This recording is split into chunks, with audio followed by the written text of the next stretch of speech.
Assalamualaikum warahmatullahi wabarakatuh.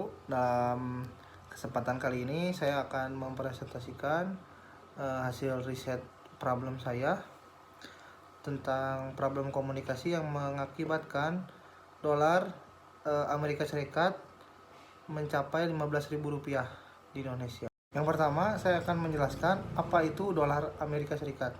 Dolar Amerika Serikat itu adalah mata uang resmi Amerika Serikat. Dolar Amerika Serikat juga digunakan secara luas di dunia internasional sebagai kurs cadangan devisa di luar Amerika Serikat.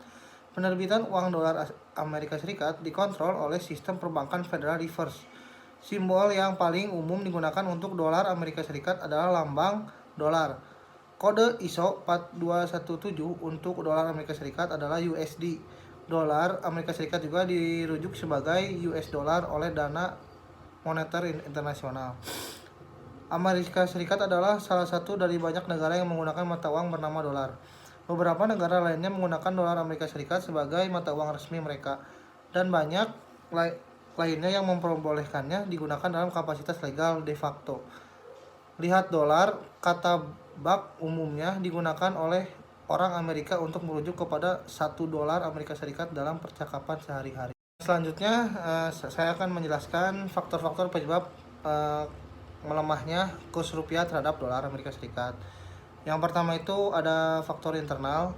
Faktor internalnya sendiri yaitu perlambatan ekonomi di Indonesia. perlambatan ekonomi mengakibatkan daya beli masyarakat menurun. Penurunan daya beli masyarakat ini disebabkan oleh kenaikan harga kebutuhan pokok yang luar biasa yang disebabkan oleh kurang tepatnya momen pengambilan keputusan pemerintah dan menaikkan harga bahan bakar minyak BBM dan tarif listrik TDL.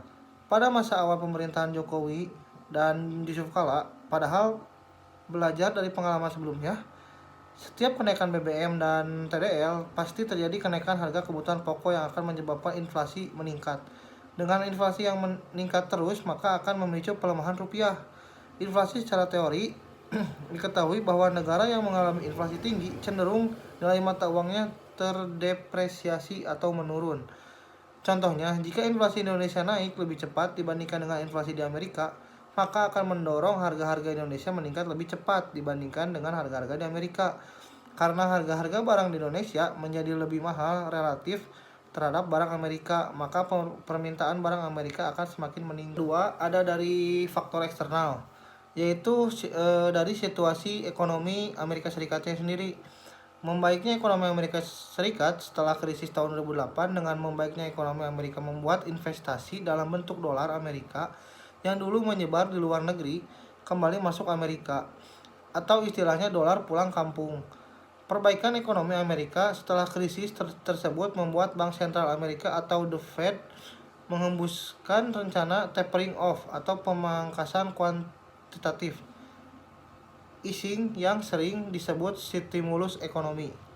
Rencana tersebut dikemukakan Gubernur Bank Sentral Amerika Ben Bernanke.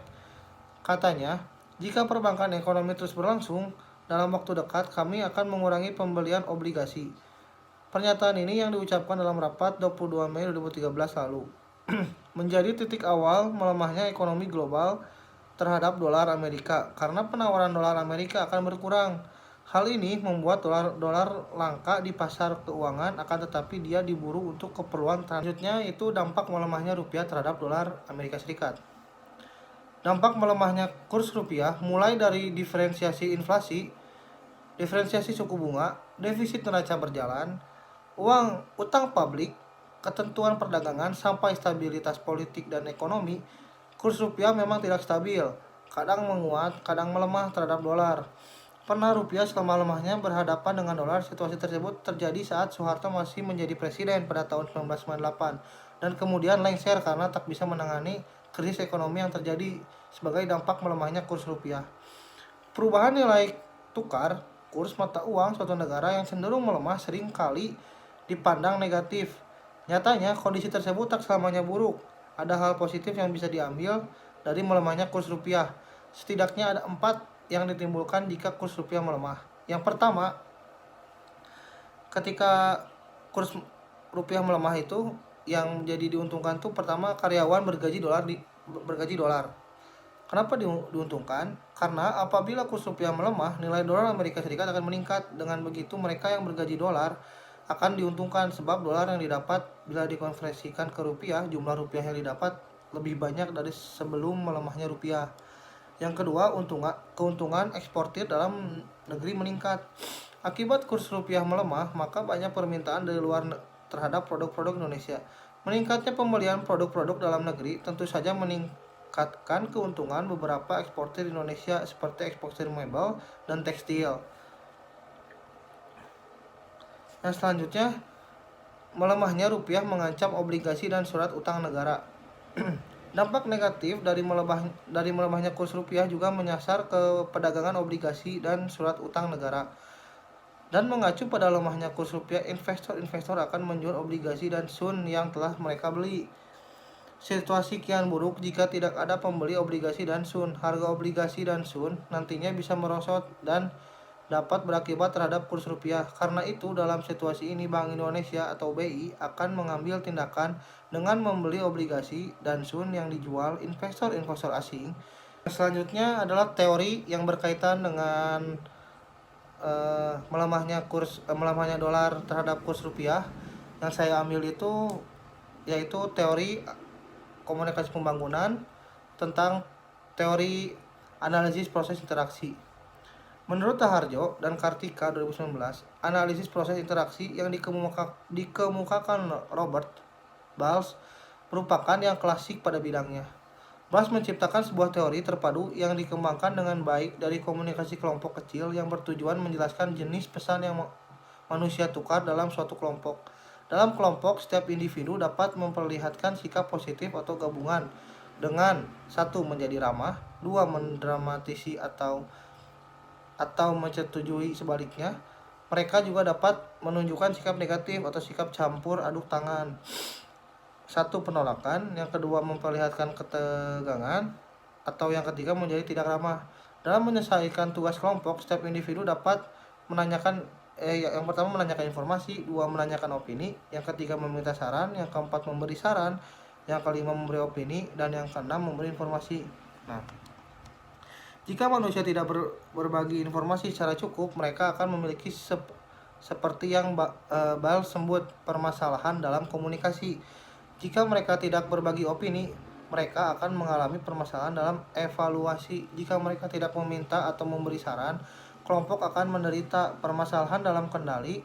Jika kelompok tidak dapat mencapai kesepakatan, anggota akan memiliki permasalahan dalam keputusan. Dan jika ada dramatisi yang tidak mencukupi, maka akan menjadi permasalahan ketegangan. Akhirnya, jika kelompok tidak ramah, maka akan memiliki permasalahan dalam reintegrasi.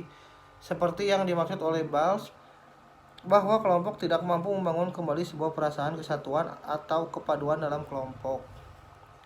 Sangat jelas yang dikemukakan oleh Robert Bals bahwa teori analisis proses interaksi merupakan salah satu teori yang mempengaruhi maju atau mundurnya proses pembangunan. Mengapa? Karena pada teori tersebut, individu satu dengan yang lainnya harus mempunyai keseimbangan, keselarasan, hingga toleransi dalam melakukan suatu hal, hingga tercapainya suatu tujuan bersama yang telah disepakati oleh lingkungan kelompok tersebut. Namun apabila tidak terdapat keseimbangan, keselarasan, dan toleransi itu, maka arus komunikasi yang terjadi pada ruang lingkup kelompok tersebut akan rusak. Dan pastinya akan terjadi suatu konflik yang akan merusak relasi dari individu satu hingga individu lainnya. Dan hal itu semua akan berpengaruh pada proses kemajuan pembangunan sosial seperti yang terjadi pada bangsa kita saat ini. Kesimpulan dari teori di atas, mengapa saya menyangkut pautkan masalah kenaikan dolar Amerika Serikat ke dalam teori analisis proses interaksi? Karena di Indonesia sendiri, individu satu dengan yang lainnya tidak mempunyai keseimbangan, keselarasan, hingga toleransi dalam melakukan suatu hal, hingga sulit untuk tercapai suatu tujuan bersama yang telah disepakati oleh lingkungan kelompok tersebut. Seperti lebih mengandalkan barang impor, padahal Indonesia memiliki sumber daya alam yang kaya. Bahkan jika diambil salah satu contoh, minyak pun kita masih impor, sedangkan kita itu penghasil minyak sawit terbesar di dunia. Saya kali ini yaitu nilai tukar mata uang rupiah dengan dolar Amerika sangatlah penting. dikaji oleh otoritas moneter untuk mengendalikan dan menstabilkan nilai tukar. Dolar Amerika merupakan mata uang internasional. Kekuatan dolar sebagai acuan nilai tukar dunia telah berlangsung sejak lama, dan hingga saat ini dolar masih menjadi standar nilai tukar di seluruh belahan bumi. Selain itu, pasar keuangan Amerika yang sudah matang membuat investasi dalam mata uang tersebut semakin subur. Bahkan dolar menjadi cadangan devisa primer di sebagian besar negara di dunia. Dari berbagai faktor yang telah saya rangkum, seharusnya negara Indonesia sudah bisa mendapatkan solusi bagaimana cara agar menstabilkan nilai mata uang rupiah tersebut. Memang dolar Amerika Serikat merupakan nilai mata uang internasional. Sangat disayangkan di Indonesia sendiri, individu satu dengan yang lainnya tidak mempunyai keseimbangan, keselarasan, hingga toleransi dalam melakukan suatu hal, hingga sulit untuk tercapainya suatu tujuan bersama. Mungkin segitu saja presentasi dari saya. Apabila banyak apabila banyak kekurangan,